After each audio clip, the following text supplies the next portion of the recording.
المرسلين سيدنا محمد وعلى آله وصحبه أجمعين.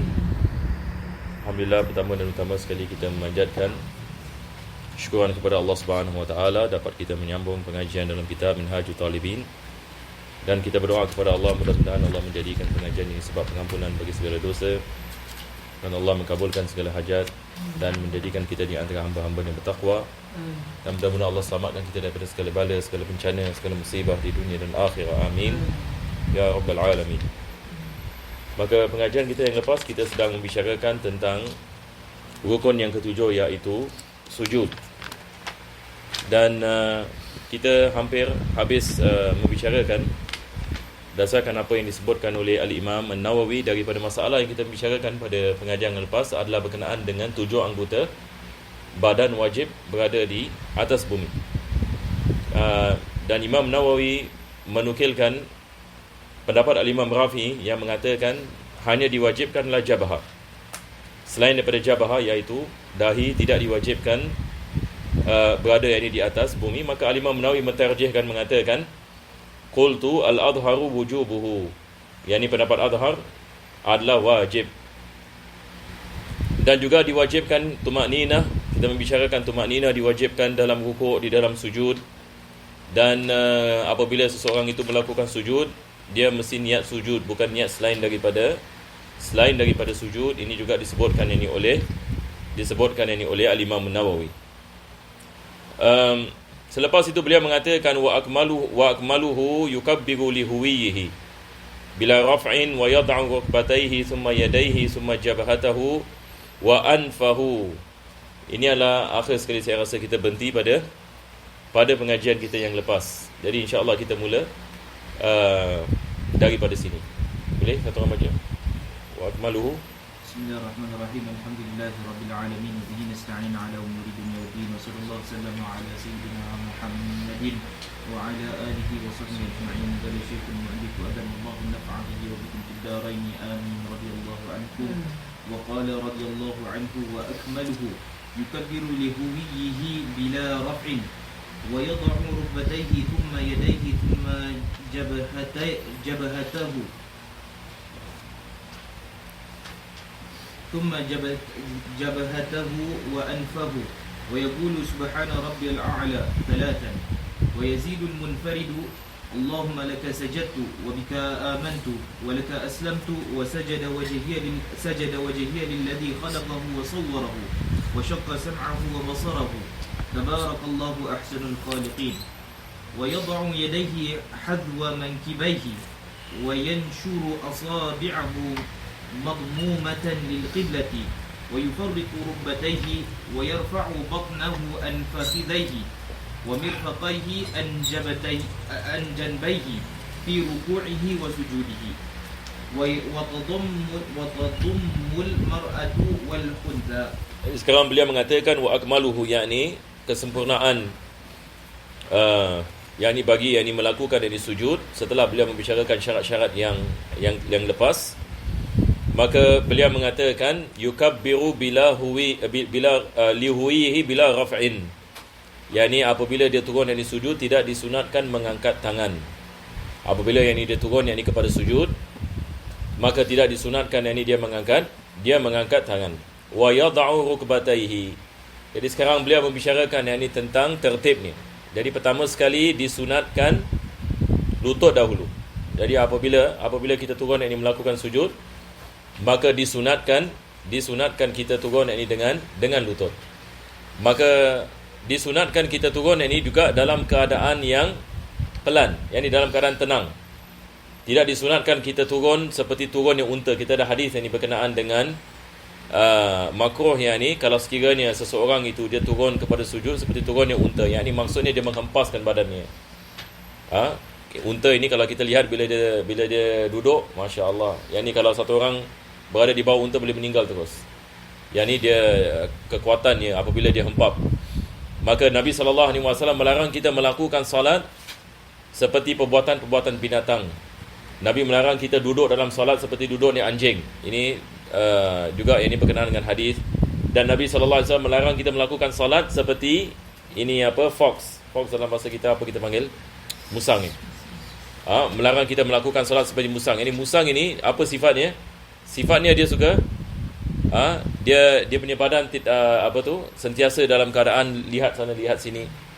Maka ini juga dilarang oleh Nabi sallallahu alaihi wasallam, dan Nabi juga melarang kita melakukan solat yang ini seperti burung. Ini burung pula, ini sifatnya bila dia makan dia cepat. Yani orang yang ini tidak ada tumakninah di dalam yakni salat. Jadi ada beberapa binatang yang mana Nabi SAW yang ini mengajarkan kepada kita jangan kita mengikuti seperti itu apabila kita melakukan salat. Jadi kita turun lutut dahulu. Ini yang disebut oleh Imam Nawawi. Summa yadaihi. Selepas itu yang ini baru yang ini tangannya. Summa jabahatahu wa anfahu. Selepas itu yang ini baru dahi dan hidung. Maka dahi dan hidung dengan masa yang sama. Maka hidung ini tidak diwajibkan. Tidak diwajibkan yang ini hidung kena kepada bumi. Apa yang diwajibkan adalah dahi. Tetapi disunatkan. Yang ini hidung ini disunatkan lil ittiba'. Yani sebab Nabi SAW melakukannya. Kalau sekiranya seseorang misalnya na'udzubillah hidungnya tidak ada misalnya ataupun terputus, maka tidak diwajibkan ini baginya untuk dia mengenakan bahagian yang baki pada bumi, sebab itu akan menyusahkannya. Dan disunatkan dia membaca yang ini zikir ini, Subhana rabbiyal a'la. Ini berdasarkan yang ini dengan riwayat ini perbuatan Nabi sallallahu alaihi wasallam. Wa yazidul munfarid, sekali lagi penulis ini menukilkan kalau sekiranya seorang itu munfarid, dia ada masa untuk memanjangkan ini salatnya, maka dia boleh menambah doa ini. Yani doa ini adalah Allahumma laka sajatu, ya Allah kepadamu aku melakukan sujud. Ini berdasarkan dengan hadis yang diriwayatkan oleh Imam Muslim. Pemberian ini daripada Allah Subhanahu wa taala. Wa syaqqa sam'ahu wa basarahu, tabarakallahu ahsanul khaliqin. Maha suci Allah Subhanahu wa taala, ahsanul khaliqin. Yang maksud dan dimaksudkan dengan ahsanul khaliqin adalah ahsanul muqaddirin. Yani muqaddirin yani maksudnya yani Allah Subhanahu wa taala apabila dia menciptakan ini sesuatu, dia menciptakan ini sesuatu dengan stages. Dalam bahasa kita apa kita panggil? Yani menciptakan seperti mana dalam Al-Quran Allah mengatakan latar kabunna tabaqan an tabaq. Yani kamu ini akan berada daripada satu tahap kepada tahap yang lain. Yani pada awalnya manusia setitik air mani, selepas itu menjadi bayi, selepas itu keluar yakni kepada bumi ini, selepas itu dah besar sikit dah boleh berjalan, lepas itu mendapat ini kekuatan, selepas itu masuk ini kepada usia yang tua dan sebagainya. Jadi Allah Subhanahu wa taala dia yang mentakdirkan, muqaddirin yang di sini maksudnya Allah ini yang memberikan kepada kita tahap-tahap yang ini kehidupan. Maka Allah adalah sebaik-baik orang yang melakukan takdir ini ataupun kadar ini. Selepas itu beliau mengatakan wa yada'u yadaihi hadwa mankibai. Yang ini sekarang ada berkenaan dengan bila kita melakukan sujud, di mana kita meletakkan tangan kita. Jadi sekali lagi dia adalah hadwa mankibai. Yang ini dia adalah bahagian kalau kita meletakkan ibu jari, dia adalah di bahagian di bawah telinga kita. Ini adalah dia punya height. Dan dia punya width balik kepada mankib. Mankib ini dia adalah kita punya joint yang di sini. Jadi tangan kita ini ikut ini kepada tahap di mana kita punya joint. Dan atasnya adalah kita punya ibu jari, tahap yang ini telinga. Ini yang dimaksudkan dengan hadwa mankibai, seperti mana dalam takbir. Begitu juga kita meletakkan di dalam sujud. Wa yanshuru asabi'ahu. Dalam sujud kita melakukan nashr. Nashr ini adalah kita luruskan. Kita luruskan jari. Ini adalah nashr, ini adalah qabd. Qabd adalah kita melakukan begini. Ini adalah qabd, ini adalah nashr. Dan madmuma. Madmuma maksudnya kita rapatkan begini. Ini adalah madmuma. Dia berbeza dengan mufarraqah. Kalau mufarraqah kita buka. Tapi madmumah ini maksudnya kita yakni menutup dia begini. Dan kita menghadapkannya lil qiblah. Menghadapkannya ke arah kiblat. Ini seperti mana Nabi sallallahu alaihi wasallam melakukannya. Wa yufarriqu rukbatayhi. yakni bila kita melakukan sujud, lutut kita ini digenggangkan kadar shibr. Shibr ini dia adalah sikit lebih kurang daripada ujung jari sampai kita meneris. Ini dikenali sebagai shibr. Tidak disunatkan bagi lelaki untuk merapatkan lutut ke lutut. Yakni apabila dia melakukan sujud, berbeza dengan wanita. Wanita disunatkan dia merapatkan badannya. Dia merapatkan kaki, lututnya, dia merapatkan kakinya, dia merapatkan tangannya kepada badannya. Seperti mana Al-Imam Syafi'i sebut perkara ini dalam kitab Al-Umm. Ini dinukilkan oleh Al-Imam Nawawi dalam kitab Majmu'. Yakni sebab illah, yakni wanita disunatkan melakukan sedemikian sebab dia adalah astar laha, astar.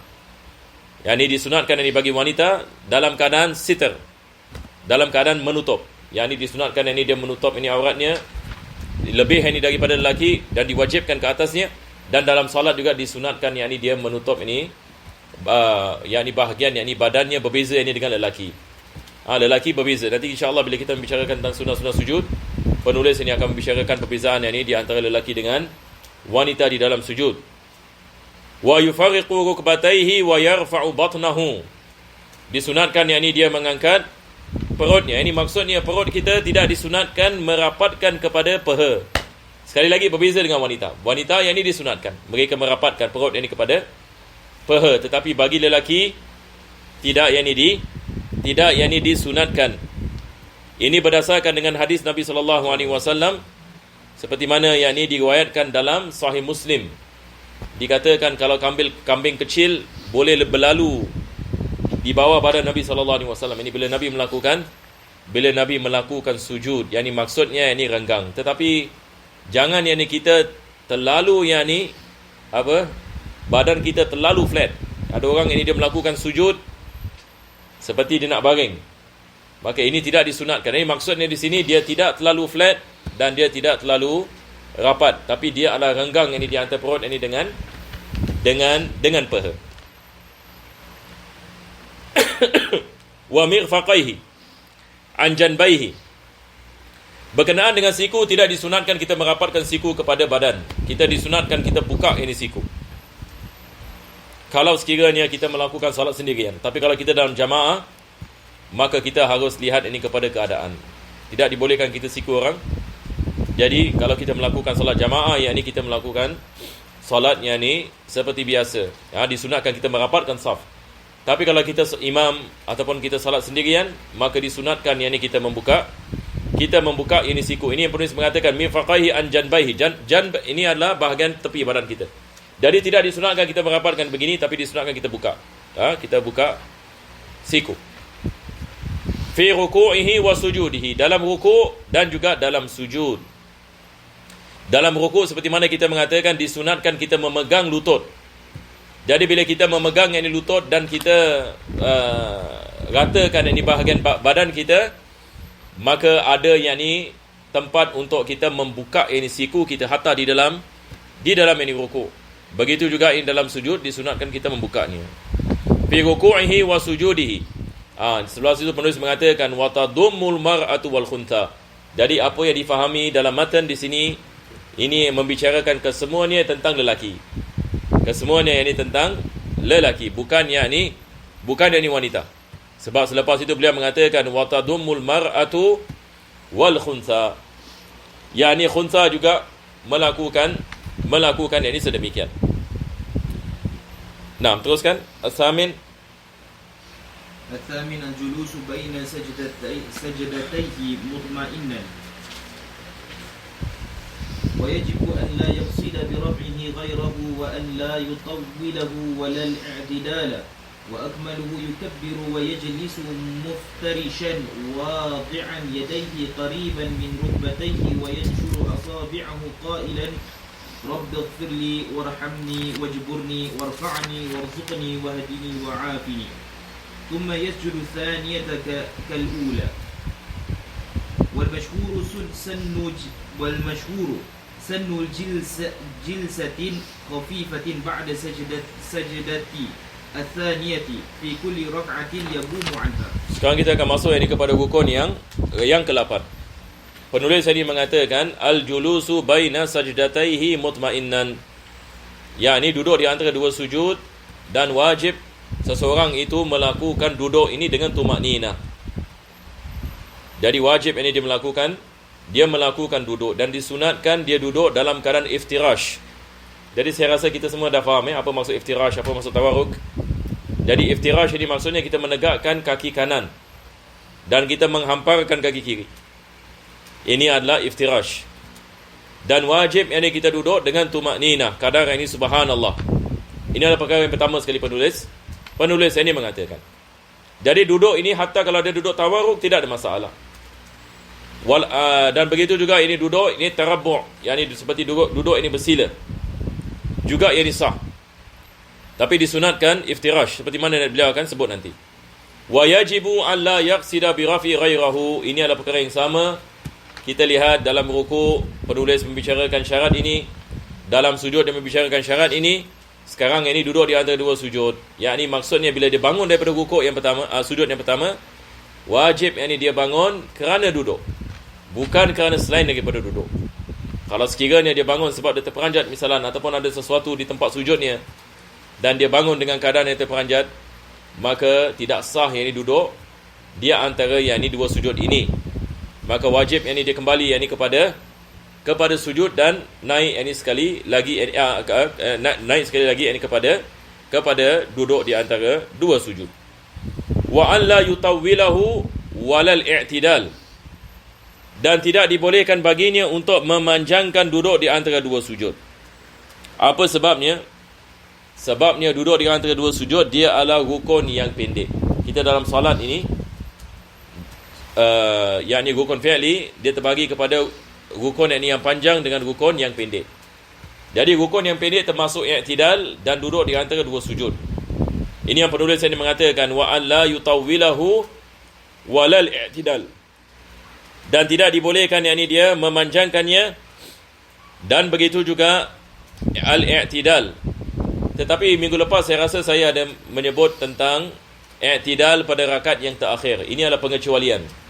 I'tidal pada rakaat yang terakhir, pendapat Syekh Ibn Hajar, beliau mengatakan dia bukan rukun yang pendek. Bahkan kalau satu orang memanjangkan rakaat yang terakhir, walaupun yang ini tanpa sebab, ia tidak membatalkan salat. Jadi ini adalah pengecualian. Khilaf ini dengan Imam Ramli. Ini juga daripada perkara perbezaan ini Syekh Ibn Hajar ini dengan ini Imam Ramli. Tapi selain daripada itu, tidak dibolehkan seseorang memanjangkan i'tidal tanpa sebab. Memanjangkan i'tidal tanpa sebab. Sebab ini semua adalah daripada rukun yang pendek. Selepas itu beliau mengatakan yang lebih sempurna wa akmaluhu yukabbiru wa yajlisu muftarishan. Yani dia melakukan takbir apabila dia bangun daripada sujud yang pertama. Wa yajlisu muftarishan. Ini seperti mana kita mengatakan duduk iftirash. Wadi'an yadayhi qariban min rukbatayhi. Dan dia meletakkan tangannya dekat kepada lututnya. Wa yanshuru asabi'ahu. Jadi sekarang ini dia meletakkan tangannya, dia memanjangkan tangannya begini, dan dia menutup ini tangannya, dan dia letak ini atas lututnya, dan ujung jari di ujung lutut. Disunatkan menghadap kepada kiblat. Yani kalau kita meletakkan atas kita punya lutut dan ujung jari kita di ujung lutut, maka ini boleh menghadap ini kepada kiblat. Ini yang sunnah. Jadi tidak disunatkan kita meletakkan tangan kita ke bawah begini, ataupun yakni ke atas sampai yakni kita letak kat bahagian tengah paha begini. Jadi dia adalah diletakkan yakni pada hujung, dan jari kita ditutup. Wa yanshuru asabi'ahu qailan, dan disunatkan kita membaca doa ini. Rabbighfirli warhamni wajburni warfa'ni warzuqni wahdini wa'afini. Jadi ini berdasarkan dengan beberapa yang ini riwayat. Kita ada riwayat ini Muslim, ada seorang lelaki datang kepada Nabi SAW dan dia mengatakan, "Ya Rasulullah, kaifa aqul hina as'alu Rabbi Nabi mengatakan qul Allahumma ighfirli warhamni wa'afini warzuqni. Dan selepas itu ini ada penambahan ini sedikit ini daripada riwayat ini yang lain. Sebagai misal Al-Imam Abu Daud, yakni dia menambahkan warfa'ni warhamni. Jadi ini yang kita baca di antara bila kita duduk di antara sujud. Dan doa ini masya-Allah dia merangkumi segala kebaikan. Ulama kita mengatakan doa ini merangkumi segala ini kebaikan. Jadi bila kita baca doa ini, afdal adalah kita merenungkan maknanya sebab kita sedang berdoa. Kita mengatakan Allah Rabbighfirli. Yang ini pertama sekali kita meminta kepada Allah, ya Allah, Tuhanku, ampunilah aku, warhamni, rahmatilah ini aku, wajburni, yakni maksudnya yakni kekuranganku, tampalkanlah yakni kekuranganku, warfa'ni, naikkanlah darajatku, wahdini, berikan aku hidayah, wa'afini, berikan kepada aku afiyah. Yakni afiyah di sini maksudnya kebaikan yakni dalam tiap-tiap perkara. Jadi kita minta Allah yakni rahmat, kita minta Allah pengampunan, kita minta Allah rezeki, warzuqni. Allah memberikan yakni kita rezeki yakni yang barakah, yang baik di dunia dan akhirat, hidayah dan kebaikan. Jadi ini semua adalah segala kebaikan. Doa yang ini bagi segala yang ini kebaikan. Summa yasjudu tsaniyata kal ula. Penulis mengatakan selepas itu yang ini dia melakukan sujud yang ini yang kedua kal ula. Yang ini maksudnya syarat-syarat sama dengan sujud yang kedua. Syarat-syarat sama dengan sujud yang pertama. Jadi sujud yang pertama yang ini wajib yang ini tumaknina, wajib yang ini 7 anggota di atas bumi, dan begitu juga doa-doa yang dibaca semua yang ini sama yang ini dengan sujud yang pertama. Al-Imam Al-Baijuri, beliau di dalam kitab Hasyiah Baijuri ada membicarakan tentang sebab kenapa sujud 2 kali dan tidak 1 kali. Al-Imam Al-Baijuri dalam Hasyiah, beliau ini mengatakan kenapa sujud ini dia berbeza dengan rukuk. Rukuk 1 kali, tetapi sujud 2 kali. Beliau ini ada menerangkan, dan beliau menukilkan ini juga daripada ulama yang lain. Jadi sebabnya adalah yang ini daripada hikmahnya. Iblis ini apabila diperintahkan oleh Allah Subhanahu Wa Taala untuk sujud kepada Nabi Adam AS, apabila Allah memerintahkan semua yang ini malaikat-malaikat sujud ini kepada Nabi Adam, seperti mana Allah mengatakan fasajadal malaikatu kulluhum ajma'un. Semua yang ini malaikat melakukan sujud illa iblis, melainkan iblis. Jadi apabila iblis tidak melakukan sujud dan dia dilaknati oleh Allah Subhanahu Wa Taala, malaikat-malaikat melakukan sujud yang kedua sebagai tanda kesyukuran. Sebab yang ini mereka tak seperti iblis. Jadi sujud ini yang pertama adalah tanda perintah Allah Subhanahu Wa Taala, melaksanakan perintah. Sujud ini yang kedua adalah tanda kesyukuran ini kepada Allah. Apabila mereka lihat ini apa yang berlaku ini kepada iblis. Ini disebutkan ini oleh Al-Imam Al-Baijuri, dan beliau ada menukilkan ini daripada kitab lain. Mungkin antum boleh lihat. Ini adalah daripada hikmah ini. Kenapa sujud 1 kali dan kenapa sujud ini 2? Kenapa sujud ini 2 kali? Dan penulis selepas itu mengatakan wal masyhur sannu jilsatin khafifatin ba'da sajdati tsaniyati fi kulli rak'atin yaqumu anha. Ini biasa kita panggil apa? Jalsatul istiraha. Apakah yang dimaksudkan dengan jalsatul istiraha? Yani jalsatul istiraha ini bagi rakaat yang pertama dan juga rakaat yang ketiga. Kita dalam mazhab al-Imam Syafi'i, seperti mana Imam Nawawi mengatakan mengikut yang ini kepada pendapat yang masyhur. Pendapat yang masyhur, yang muqabil masyhur yang dhaif. Yang ini beliau mengatakan disunatkan jalsatul istiraha. Kita panggil jalsatul istiraha. Di sini dipanggil jalsatun khafifah. Yang ini duduk yang ringan. Jadi sebelum ini kita naik pada rakaat yang kedua, disunatkan kita duduk sebentar. Kadar tumaknina. Kita duduk yang ini sebentar. Duduk yang ini iftirash. Maka ini adalah jalsatul istiraha. Dan ini berdasarkan yang ini kepada berdasarkan ini kepada riwayat Nabi SAW, beliau melakukannya seperti mana yang diriwayatkan oleh Al-Imam Al-Bukhari, dan juga yakni hadis ini Wa'il bin Hujr.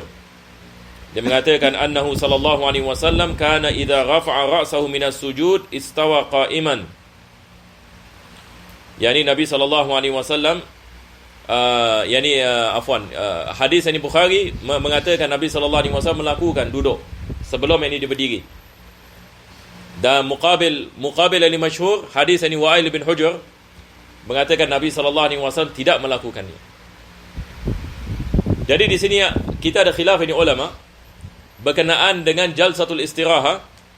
Dalam mazhab Imam Syafi'i pendapat yang mu'tamad disunatkan.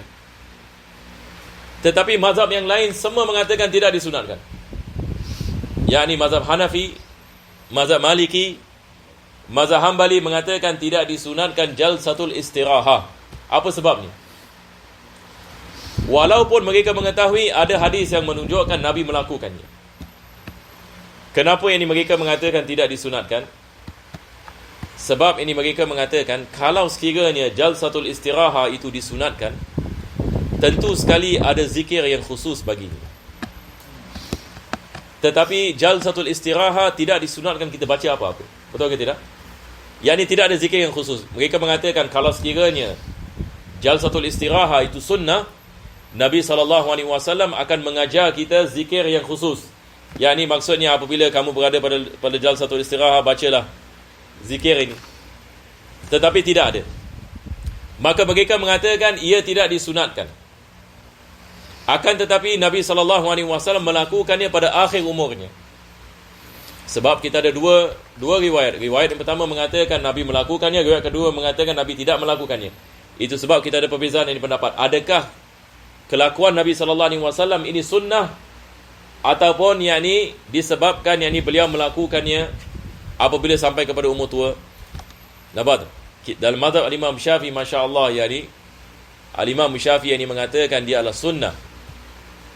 Tapi bagaimana kita nak jawab kawan-kawan kita yang lain yang mengatakan yakni kalau ada kawan, maksudnya mazhab dengan mazhab yang lain. bukan kita niatkan ini ulama. Kawan-kawan di sini maksudnya yakni kalau kita ada kawan ini maksudnya. Apa yang kita harus ini mengatakan kepada mereka? Kita mengatakan kepada mereka bahkan takbir itu adalah zikirnya. Jadi sekarang bila kita naik daripada sujud yang kedua, apa kita baca? Kita baca Allahu Akbar. Jadi takbir ini disunatkan kita membacanya dalam jalsatul istirahat sampai kita naik qaim. Jadi zikir kita adalah takbir. Boleh insya-Allah. Jadi kita dalam mazhab Imam Syafi'i kita mengatakan ia adalah perkara yang disunatkan. Taib. Jadi beliau mengatakan ba'da sajdati tsaniyati fi kulli raka'atin yaqumu anha. Apa maksudnya? Yakni pada tiap-tiap rakaat yang dia bangun daripadanya. Yakni maksudnya tak termasuk rakaat yang ada tasyahud. Jadi rakaat yang ada tasyahud, yakni kita ada sebab tasyahud duduk. Ini yaqumu anha. Jadi rakaat yang ada yang tasyahud, kita ada rakaat yang kedua dengan rakaat yakni yang keempat. Jadi jalsatul istiraha pada rakaat yang pertama dan juga rakaat ini yang ketiga. Jadi ini adalah perkara yang bersangkut paut dengan duduk di antara dua sujud. Jadi saya rasa tidak ada masalah. Lafaz yang dalam kitab Minhaj ini pun mudah, dan perkara ini banyak ini kita sudah mempelajarinya di dalam kitab-kitab yang lain. Nah, kita teruskan lagi sedikit. At-tasi' wal 'ashir wal 11. Teruskan. At-tasi' wal 'ashir wal 11. التشهد وقعوده والصلاة على النبي صلى الله عليه وسلم. فالتشهد وقعوده إن عقبهما سلام فركنان وإلا فسنتان. وكيف قعد جاز. ويسن في الأول الافتراش فيجلس على كعب يسراه وينصب يمناه ويضع أطراف أصابعه لقبلة. وفي الآخر التورك وهو كالافتراش لكن يخرج يسراه من جهة يمينه ويلصق وركه بالأرض والأصح يفترش المسبوق والساهي ويضع فيهما يسراه على طرف ركبته منشورة الأصابع بلا ضم قلت الأصح الضم والله أعلم. Nah, sekarang kita akan masuk ini kepada rukun yang ke-9, 10 dan 11. Mungkin kita tidak ada masa nak membicarakan kesemuanya. Dan yang ke-9 penulis yang mengatakan at-tasyahudu, dan yang ke-10 adalah waqu'uduhu. Jadi di sini ada dua perkara. Kita ada tasyahud dan duduk dalam tasyahud. Jadi tasyahud ini wajib, duduk dalam tasyahud juga adalah wajib. Yang ni kalau satu orang itu membaca tasyahud dalam keadaan berdiri tidak sah. Yang dimaksudkan dengan tasyahud apa yang kita baca daripada at-tahiyat sampai yang ini syahadah. Ini yang dimaksudkan dengan tasyahud. Dan wajib yang ini kita melakukannya dalam keadaan duduk. Yang ke-11 beliau mengatakan wassalatu 'alan nabi sallallahu alaihi wasallam. Jadi di sini kita ada 3 rukun. Pertama sekali bacaan tasyahud. Kedua adalah duduk di dalamnya dan selawat ini kepada Nabi sallallahu alaihi wasallam. Ini dalam mazhab al-Imam Syafi'i. Walaupun dalam mazhab yang lain mereka tidak mewajibkan selawat. Tapi dalam mazhab al-Imam Syafi'i diwajibkan dari selawat kepada Nabi sallallahu alaihi wasallam. Fatasyahudu qu'uduhu in aqabahuma salamun ruknani. Jadi beliau mengatakan kalau sekiranya tasyahud ini diikuti dengan salam, maka dia adalah rukun. Termasuk duduk. Jadi tasyahud itu adalah rukun, duduk adalah rukun. Bilakah tasyahud dengan duduk itulah menjadi rukun? Apabila dia diikuti dengan salam. Ini maksudnya di sini adalah tasyahud akhir. Sebab tasyahud ini dalam salat yang ini kita ada 2 tasyahud. Kita ada tasyahud awal dengan tasyahud akhir. Mana yang wajib? Tasyahud akhir. Tasyahud yang awal dia adalah sunnah. Jadi dia mengatakan kalau dia diikuti dengan salam maka dia ruknan. Ruknan ini kembali kepada apa? Tasyahud dan duduk dia di dalam tasyahud. Kalau sekiranya dia tidak diikuti dengan salam wa illa fasunnatan, maka ini membicarakan tentang tasyahud awal. Jadi tasyahud awal ini dia adalah hukum dan sunnah arba'an. Seperti mana kita mengatakan duduk dalam tasyahud dan juga melakukan tasyahud awal dia adalah sunnah.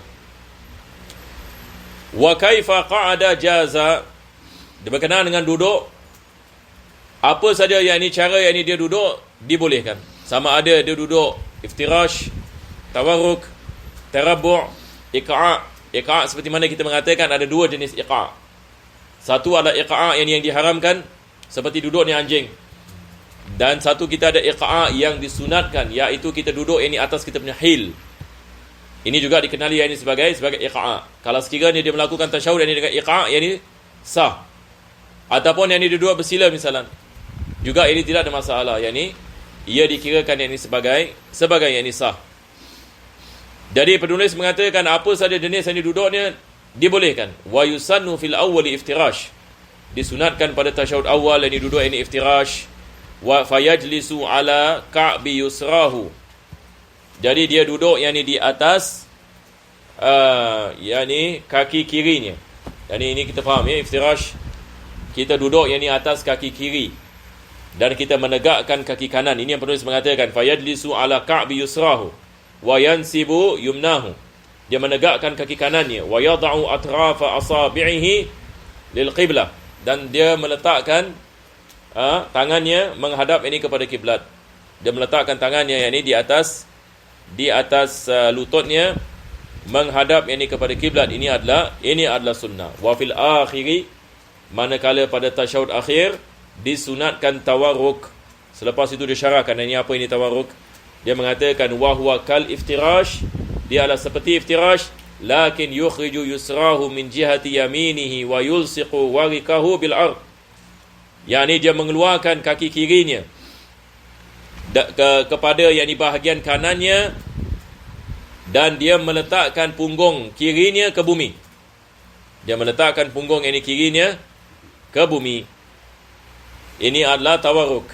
Jadi disunatkan kita duduk yang ini iftirash pada duduk ini. Yang pertama, Dan kita melakukan yang ini tawarruk pada yang ini duduk yang ini yang pada tasyahud yang ini yang kedua. Ini adalah lil ittiba' sebab diriwayatkan dalam Sahih Bukhari bahwasanya Nabi SAW yakni melakukan sedemikian. Dan ulama kita membicarakan tentang hikmahnya. Kenapa tasyahud yang pertama tidak disunatkan tawarruk, manakala tasyahud yang kedua disunatkan tawarruk? Sebabnya adalah tasyahud yang pertama ini kita nak kena bangun. Jadi apabila kita nak bangun, kalau kita menanyakan soalan mana lebih mudah, kita bangun daripada iftirash ataupun tawarruk? Wahai jemaah sekalian, yang ni cuba bayangkan antum duduk tawarruk dan antum nak bangun. Macam mana kita bangun kalau kita tawarruk? Dan kita bila kita duduk iftirash kita nak bangun, mana lebih mudah? Bangun daripada iftirash ke bangun daripada tawarruk? Apa pendapat antum? Bangun daripada iftirash. Ini adalah hikmah ni. Itu sebab bagi tasyahud awal disunatkan iftirash. Bagi tasyahud yang kedua tidak disunatkan iftirash. Apa sebabnya? Sebab selepas itu tidak ada qiyam. Selepas itu yang ini tidak ada qiyam. Ini juga disebutkan dalam Mughnil Muhtaj. Khatib bin Syirbini juga menyebut illah ini. Yang ini sebab hikmah ini, afwan, bukan illah. Yang ini hikmahnya. Dia menggunakan ini perkataan yang mustawfiz. Ini perkataan mustawfiz ini dia adalah mustajid. Yakni satu orang yang ini misalan dia nak cepat. Jadi iftirash yang ini lebih layak ini bagi tasyahud yang pertama. Selepas itu ini beliau mengatakan wal asahu yaftarishul masbuq was-sahi.